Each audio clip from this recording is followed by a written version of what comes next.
Hello, it's P-Mail Bacon here, and I wanted to just make a quick video here about this game that I've been playing for the last week and a half or so. It's this puppy here is called Trails in the Sky First Chapter.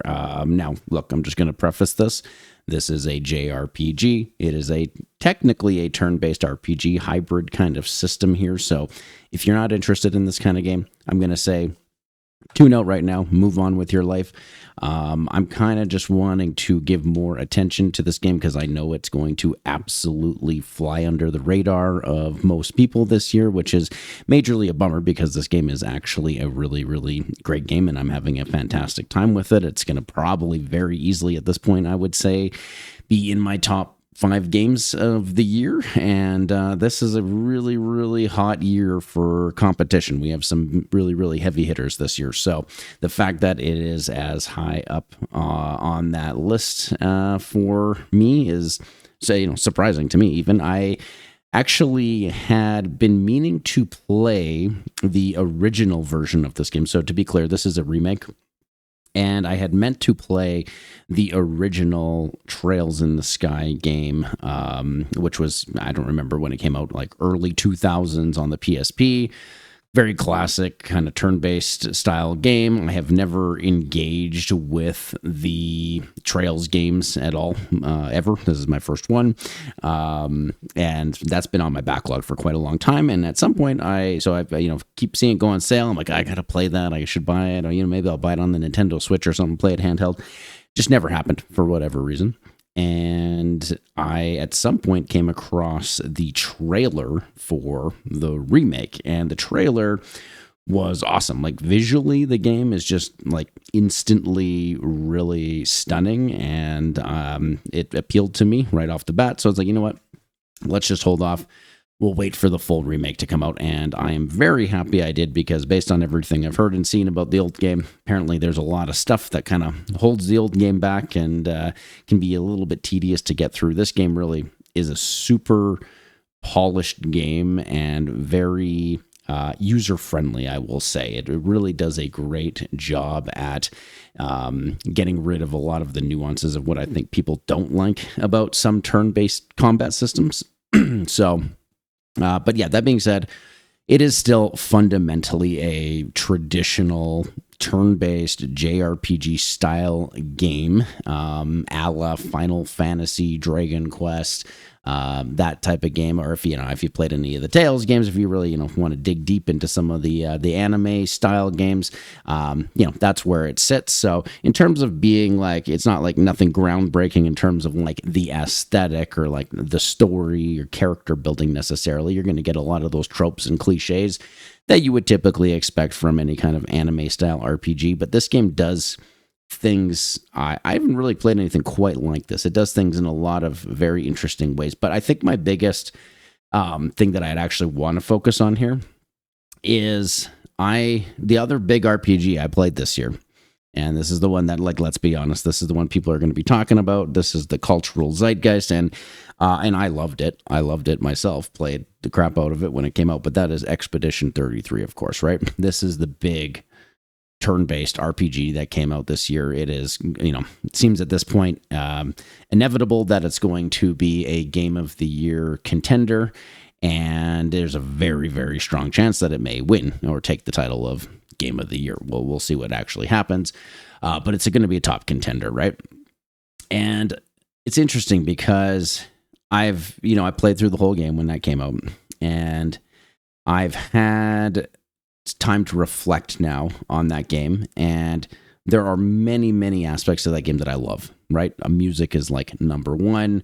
I think the story and the characters and stuff are excellent for most of the experience. Some minor complaints about the end and stuff like that.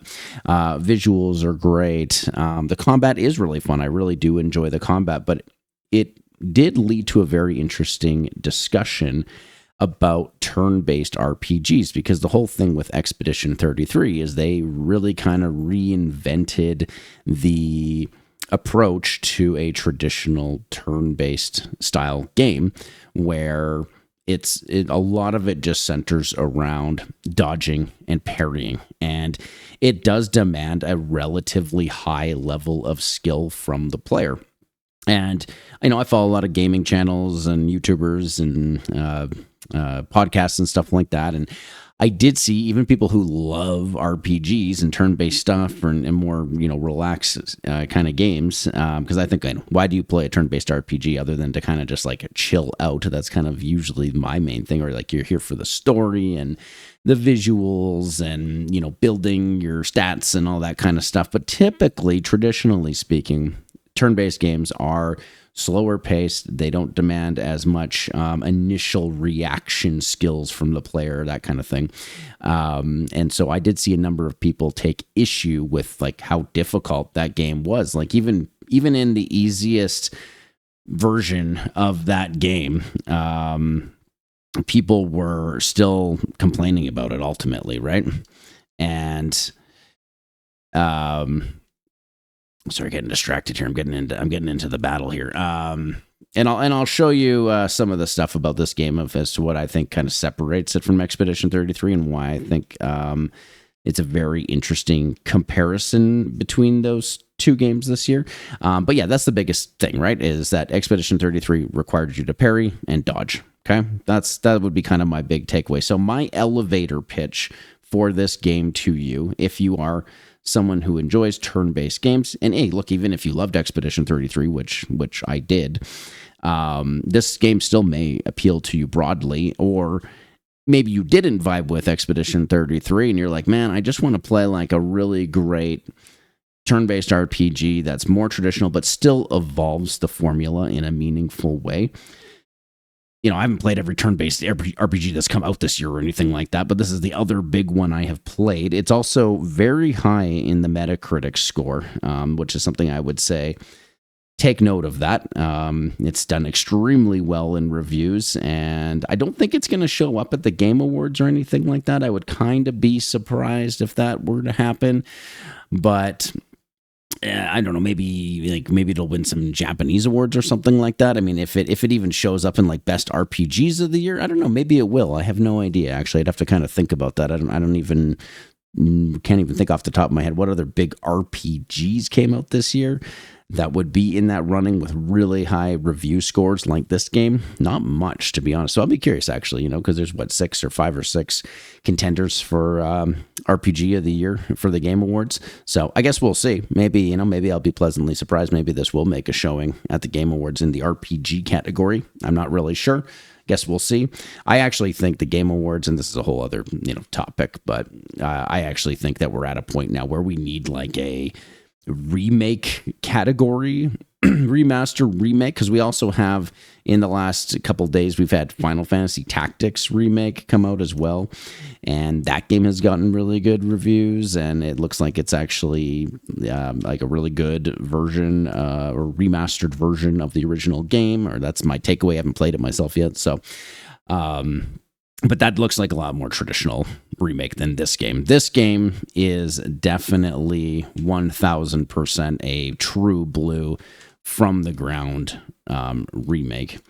And it basically improves on the original in every way possible. Whereas like Final Fantasy Tactics is just, kind of more of a true blue, like much more true to the original source material in every way. It's like basically the original game, I guess is what I'm trying to say here, right? And you'll know what I mean if you look at the original game compared to the remastered. They're basically ultimately the same game with like a number of quality of life, visual enhancements. But this game is a Trails in the Sky, however, is rebuilt from the ground up, essentially.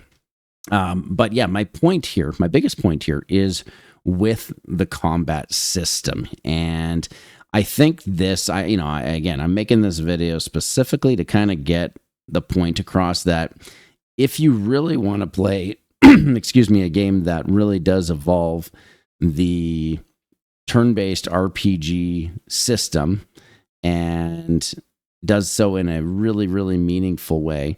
Actually, I realized I'm out of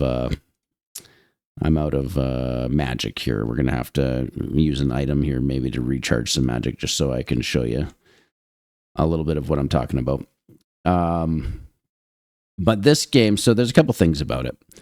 Number one is as you're running around in kind of the open field. So I'm just kind of on this open road, and there's random encounters and stuff. Or I shouldn't say random encounters, but there's enemies you can see out and about, and they randomly spawn, and you can choose to engage with them or not, right? But what's really nice, so like let's say we see this enemy here, right? So we got this level 37 wasp boy, and so first off, you can do this hybrid kind of thing where you have the action-based style combat. So right now I'm just moving around. I can give him a whack.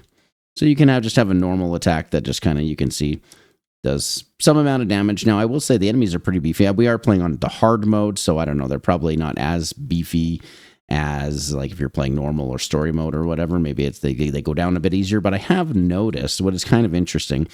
If we compare this system to something like a Metaphor ReFantazio or a Persona 3 Reload, because they kind of does the same thing here, right? Where you can run around, you can whack enemies out in the open field. And in those games, really that's used as like to kind of sneak up behind them, and then you hit them from behind, and then it starts the battle essentially, and it gives you a turn advantage when you start the battle. So that's kind of the primary use of the active combat outside of the turn-based stuff.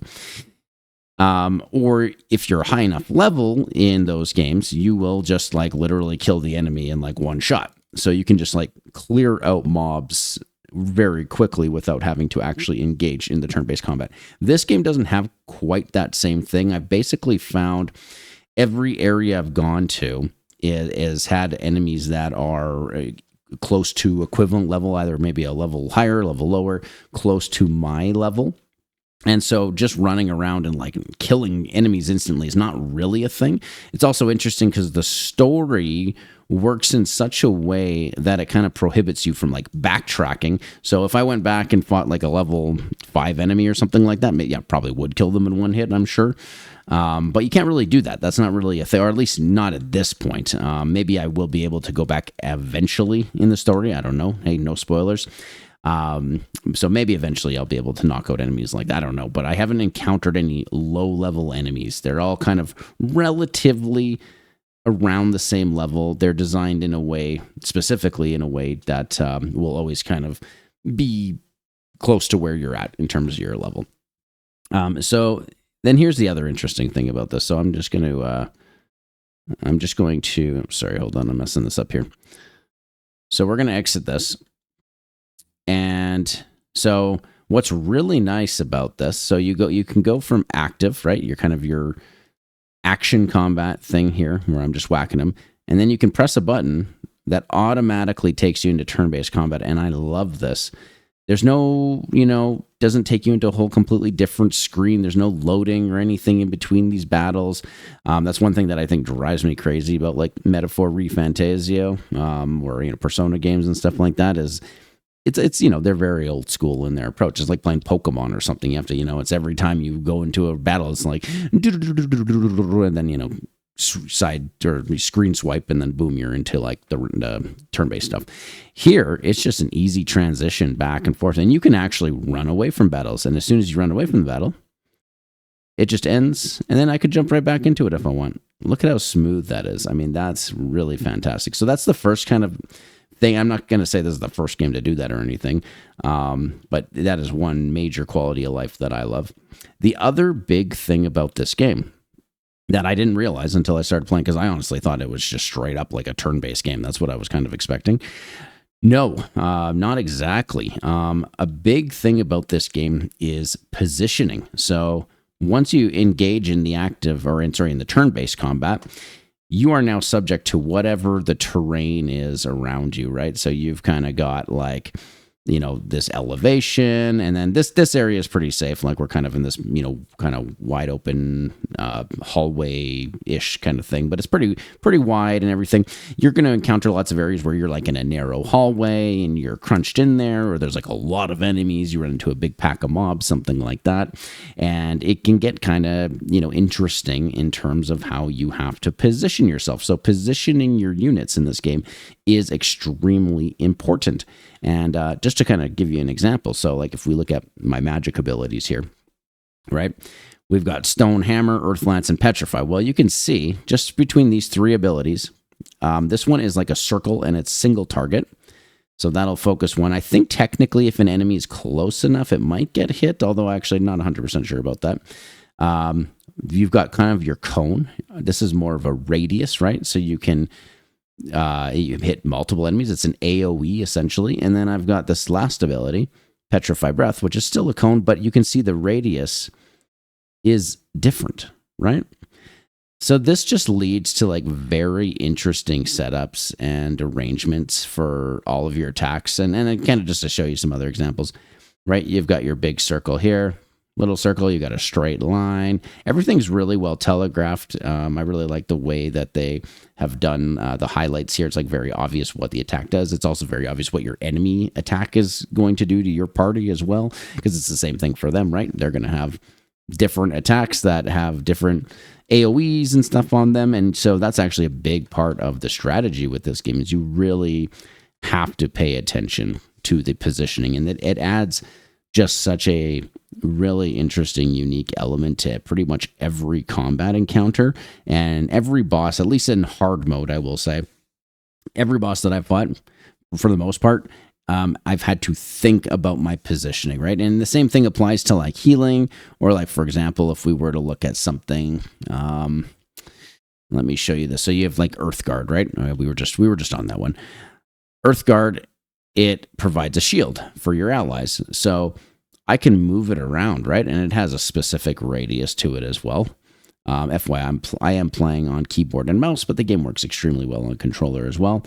But if I'm not in the circle, I'm not going to get the buff, right? And then if we are in the circle, see how it highlights my allies? They kind of light up in blue, right? So that's what I say. And then on the left-hand side, you can also see on the turn bar there that the allies who are going to be affected, they're lit up as well on the left-hand side there. So let's say we were to use that, right? Boom. Gives us a nice little HP shield there, little buff. The other thing that's really interesting about this game is pretty much every attack does something. It's not just like, again, if I use the example of Pokemon, for example, okay, well, fire is good against grass. Water is good against fire. Grass is good against water. It's like, that's kind of it. Like some stuff does have some status effects, but it's like often it's not even clear what attacks might have a status effect. Some of it might make sense. It's like, oh, it's poison needle. I got poisoned. Okay. That, I guess, there's some logic there being employed, but it can be unclear what status effects or what attacks apply what status effects, especially for like the older games and stuff. I don't know about the new ones, to be honest with you, but it's very formulaic. It feels very one-dimensional in a lot of ways. Here, every single ability you have like does something, and a lot of them are status effects. So like if we look at the earth abilities, it can petrify an enemy. Water abilities can mute, so they can't do a magic attack. Airstrike or air abilities, blind. Dark abilities or time-based abilities they do stuns. There's this death blow thing, which I've seen some people complaining about. So on and so on. You also have, every single character has their own set of unique skills as well. So for here, so if we look at this one, it has impede, which will actually stop an enemy attack kind of dead in its tracks. So you might see like an enemy's powering up to do a spell, or like a big attacker, they get enraged and they might dish out an attack that does a ton of damage. You can impede that attack and completely stop it. You also have, again, positioning bonuses. So with this one, it does a back attack bonus. Well, so the back attack bonus is going to do extra damage if we hit him from the back, and we can see it's indicated here, right? Kind of, I can see I'm standing behind him. You can see back, right? So that's telling me I get a damage bonus for hitting him from the back. It's really simple stuff once you get used to it. And then after every attack, you get that screen that just popped up there. You can also do these combo abilities. It gets extremely deep and very interesting, especially when you are fighting like multiple enemies or bosses that do like multiple different types of status effects and stuff like that. There is a ton of status effects in general in this game that you have to kind of get familiar with and comfortable. And you can also negate any status effect in this game very easily. Accessories is a big thing in this game. So, like, if I look at this, I'm actually just wearing this particular one because it gives 2,000 extra health. This particular pendant here. I don't remember why I have this one on. It's probably not even the best option for me to have one, but whatever. Maybe the boss I was fighting before, it had a delay status effect. This has 100% delay resistance, but there's like a bajillion of these accessories here, right? And they all do kind of different things. So that gets into it. And then what you have on top of that, and this stuff I'm not an expert at. I'm not going to pretend to be any good at this at all. I've just been kind of making it up as I go. But you have almost like a Final Fantasy VII-esque materia system here, but I think it's even better than the materia system, where you can choose to slot in these, what they're called orbals, right? Or whatever, however you want to think of them, gems or, materias or whatever you want to call them. That's essentially what they are.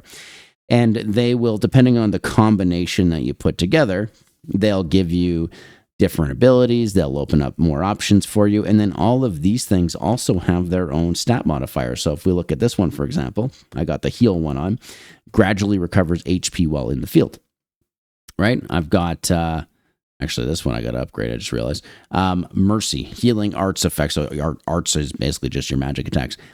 Healing arts have a plus 30% effect to them. And then if you combine them in such a certain way, you'll, like I say, be able to unlock new abilities and all this kind of stuff, right? You can see it like shows me right here on the right-hand side.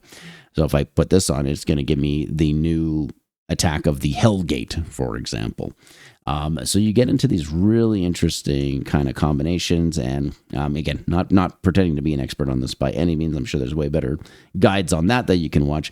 But it makes it really easy to play around. I honestly haven't ran into a combat encounter yet that I haven't been able to get through with. I've, ran into a few difficult encounters that killed me a couple times or whatever, but with some adjusting and some strategizing, I've been able to kind of get through everything very reasonably, and nothing's been too overly difficult, and I've been able to just kind of fudge my way through it with, the best of my ability here. So I think you're going to be fine. Again, if you have any experience with turn-based RPGs, you're going to be just fine with that.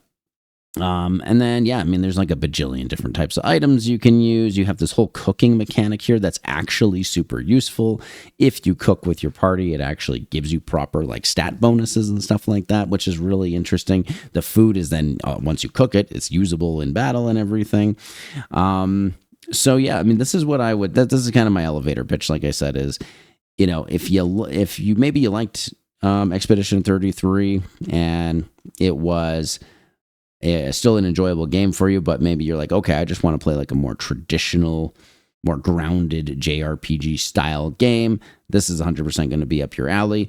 Or maybe Expedition 33 wasn't quite your thing this year, and you're like, hey, I just want to play like a really good JRPG that like instantly makes me feel nostalgic for some of those old games and everything, and that really just hits that sweet spot for me.